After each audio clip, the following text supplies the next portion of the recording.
Dubai news one में आप तमाम लोगों को वेलकम करते हैं। जैसा कि आप तमाम लोगों ने थंबनेल के ऊपर भी पढ़ लिया होगा कि लाहौर से दुबई जाने वाली फ्लाइट का अभी अभी इंतहाई अफसोसनाक हादसा जो है वो पेश आया है।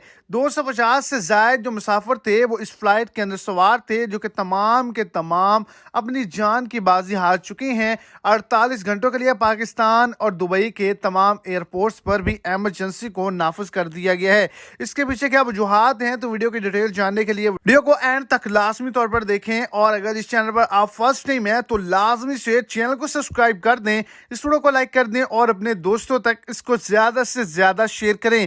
तो आपको बताता चलूं, लाहौर से दुबई जाने वाली फ्लाइट का हादसा हुआ है। इस पर एयरलाइन की जानिब से हंगामी तौर पर एक बड़ी अनाउंसमेंट की गई है और तमाम तफसीलात के बारे में बता दिया गया है कि ये एक फेक न्यूज है जो सोशल मीडिया पे गर्दिश कर रही है। लाहौर से दुबई जाने वाली या दुबई से लाहौर आने वाली या पाकिस्तान से दुबई या दुबई से पाकिस्तान आने वाली कोई भी फ्लाइट जो है वो तबाह नहीं हुई।